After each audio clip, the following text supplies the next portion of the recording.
ఓం మహాగణాధిపతయే నమః. ఓం గురుభ్యో నమః. ఓం శ్రీమాత్రే నమః. అరుణాం కరుణాతరంగితాక్షీం ధృతపాశాంకుశపుష్పబాణచాపాం అనిమాదిభిరావృతాం మయూకైః అహమిత్యేవ విభావయే భవానీ. శ్రీమాత్రే నమః.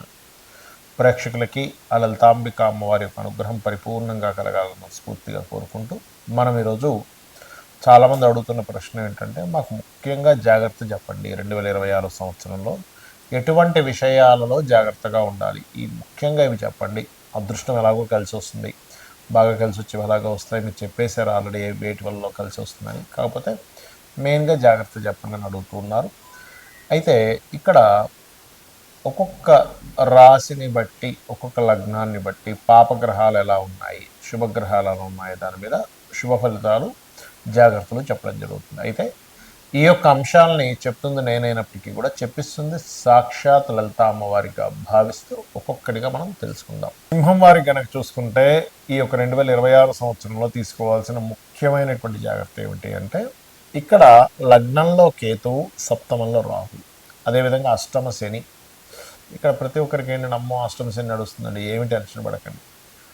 మిమ్మల్ని మీకు సంబంధం లేకుండా మీ మీద నిందలు పడుతూ ఉంటాయి. దాన్ని మీరు ఓకే అష్టమ శని నడుస్తుంది కదా, వాళ్ళు మన యొక్క కర్మను మూటగట్టుకుంటున్నారు అనుకోండి.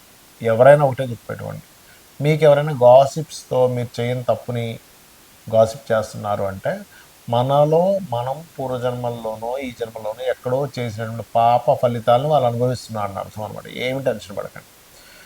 వాళ్ళు ఖచ్చితంగా మన నుంచి ఉండేటువంటి మన కర్మలను తీసుకుంటుంటారు, మన మీద ఎవరైనా గాసిప్స్ చెప్తూ ఉంటే. అలాగే మన గురించి మంచి చెప్తూ ఉంటే కూడా కొంత పుణ్యం వాళ్ళకి వెళ్తూ ఉంటుంది. ఇది ట్రూత్, ఇది కర్మ సిద్ధాంతంలో ఉన్నటువంటిది. అంటే పరపీడనం పాపం, పరోపకారం పుణ్యం, పరపీడనం పాపం. ఇంకా వాళ్ళని మనం ఇబ్బంది పెడుతున్నాం గాసిప్స్ చెప్పి, పీడనం కదా. కాబట్టి ఏం టెన్షన్ పడకండి. కాకపోతే ఇటువంటి నిందలు వస్తూ ఉంటాయి.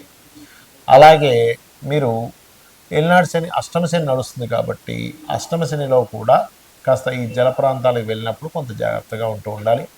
వివాహ నిర్ణయాలు తీసుకునేటప్పుడు, అంటే జీవిత భాగస్వామిని ఎంపిక చేసుకునేటప్పుడు, లేదా మీరు పర్టికులర్గా ఏదైనా చూడండి, ఇక్కడ లాభస్థానంలో గురువు ఉన్నాడు, చాలా మంచిది, అందులో ఎటువంటి సందేహం లేదు. కాకపోతే ఈ జీవిత భాగస్వామిని లేదా పార్ట్నర్స్ని ఎంపిక చేసుకునేటప్పుడు చాలా జాగ్రత్తగా ఉండండి. బట్ ఇక్కడ ఏంటంటే, జీవిత భాగస్వామి ఎంపిక చేసుకునే విషయంలో మనకి ఫారిన్ కంట్రీస్లో ఉండేటువంటి వారు, అబ్రాడ్ సంబంధాలు కుదురుతుంటాయి సప్తమ రాహు ఉన్నప్పుడు. కాకపోతే మీరు కాస్త అక్కడెక్కడ కూడా ఫ్రాడ్ జరగకుండా ఉండాలి అని అనుకుంటే, నవగ్రహాల్లో పర్టికులర్గా రాహువు, కేతువు, శని, ఈ 3 గ్రహాల దగ్గర దీపారాధన చేస్తూ గోవులకి గ్రాసము, బెల్లము తినిపించండి. దుర్గాలయాలు, గణపతి ఆలయాలకు వెళ్ళండి. రెగ్యులర్గా ఉదయం పొద్దున్న నిద్ర లేవగానే చక్కగా మీరు గణపతిని ఓం గం గణాధిపతి అని నమః అని మంత్రం చేసుకోండి. అన్ని విధాలు బాగుంటుంది. అయితే చాలామంది మనకి నడుస్తున్న మహాదశ లేకపోతే మనకున్నటువంటి కొన్ని కాంబినేషన్స్ని బట్టి ఎటువంటి సమయంలో ఎటువంటి జాగ్రత్తలు తీసుకోవాలని కూడా అడుగుతూ ఉన్నారు. నేను ఒకటే చెప్తాను, మనకి జన్మజాతకం నుంచి లగ్నం నుంచి 12వ స్థానం వరకు 12 భావములు అంటారు వాటిని. అంటే ఒక్కొక్క భావమునకు ఒక్కొక్క విషయం ట్రిగర్ అవుతూ ఉంటుంది. అది నెగిటివ్ ట్రిగర్ అవుతుందా, పాజిటివ్ ట్రిగర్ అవుతుందా అని ఎలా తెలుసుకోవాలి అంటే, ఫస్ట్ ఆఫ్ ఆల్ మనకి మహాదశ అంతర్దశ గుర్తుపెట్టుకోండి.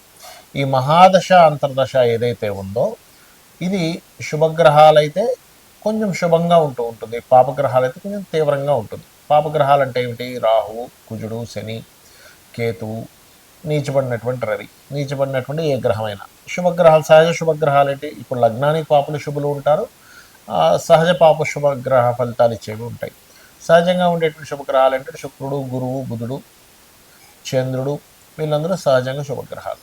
అయితే ఇక్కడ ఏంటంటే, మీరు న్యాచురల్గా అంటే ఆధిపత్య పాపి, సహజ పాపులు ఇద్దరు ఉంటారు. ఆధిపత్య పాపి అక్కడ శుభగ్రహమైన పాప ఫలితం ఇస్తుంది. ఇక్కడ ఏంటంటే, మీరు జన్మజాతకంలో మీ మహాదశ అంతర్దశల్లో అసలు మీకు కలిగేటువంటి ఫలితం ఏంటో తెలుసుకోండి. ఒకవేళ అవి ఏమీ నాకు తెలియవండి కానీ సంథింగ్ బ్యాడ్ నడుస్తుంది అన్నప్పుడు, మీకు ఏ దశ అయితే నడుస్తుందో ఆ దశానాథుడు ఎవరితో కలిసి ఉన్నాడో, లేదా ఏ అంతర్దశ లేదా భుక్తి అంటాం, ఏ భుక్తినాథుడు ఏ గ్రహంతో కలిసి ఉన్నాడో వాళ్ళకి దానం ఇవ్వండి, చాలు, మీరు సింపుల్గా బయటపడతారు.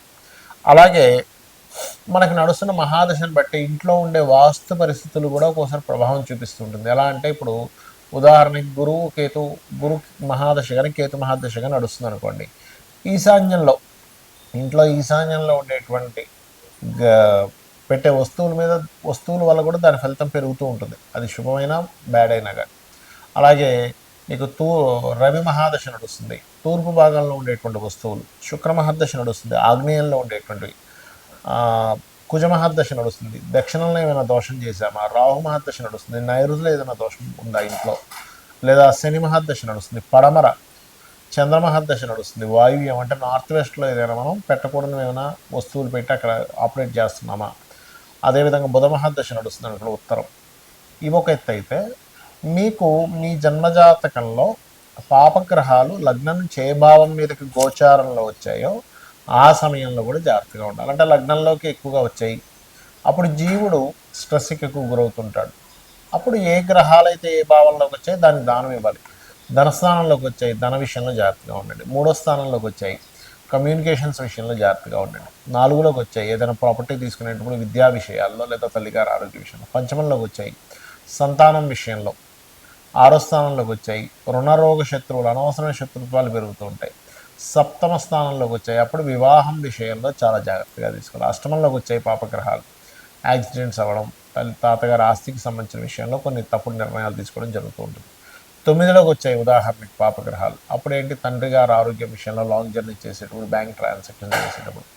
10వ స్థానంలోకి వచ్చాయి ఉదాహరణకి, అప్పుడు ఏంటి అంటే వృత్తి మీద, కెరియర్ మీద ఒక్కొక్కసారి పాపగ్రహంలా కనబడ్డా అది ఒక్కొక్కసారి శుభ ఫలితాలు ఇచ్చేటప్పుడు మాత్రం ఆ యొక్క ప్రమోషన్స్ రావడం కూడా జరుగుతుంది. కానీ ఇక్కడ 10th హౌస్లో పాపగ్రహాలు ఎప్పుడు కూడా కెరీర్ మీద లేదా అత్తగారితో ఉండే గొడవలు ఇట్లాంటివి ఇస్తూ ఉంటుంది. లాభస్థానంలో పాపగ్రహాలు ఉన్నప్పుడు సహజంగా ఏంటంటే 3, 6, 10, 11 స్థానాల్లో పాపగ్రహాలు మంచిదే, అంటే పోరాడేటువంటి ప్రతిమనిస్తాయి. కానీ ఇక్కడ ఏమిటంటే మనం అర్థం చేసుకోవాల్సింది, లాభస్థానంలో పాపగ్రహం ఉన్నప్పుడు లాభాలు వస్తాయి, కానీ దాంతో కొంత పోరాటం కూడా ఉంటుంది.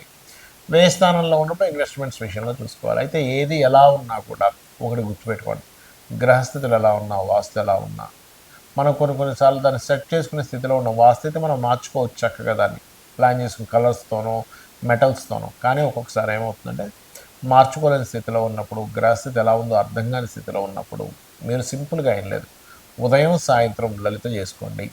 లలితాసహస్రనామాలు వినండి లేదా చదవండి. లేదా మీ ఇష్టదైవం ఎవరిదైనా సరే స్తోత్రం చేసుకోండి, అంటే అష్టోత్తరాలు చేసుకోండి ఉదయం సాయంత్రం. లేదు చక్కగా మీరు మీకు దగ్గరలో ఉండే ఆలయానికి రోజు వెళ్ళొస్తుండండి, లేదా గోశాలకు వెళ్ళొస్తుండండి. గ్రహాల యొక్క దుష్ప్రభావం మీద లేకుండా శుభ ప్రభావం కలిగి మీరు ఆనందదాయకంగా ఉంటారు.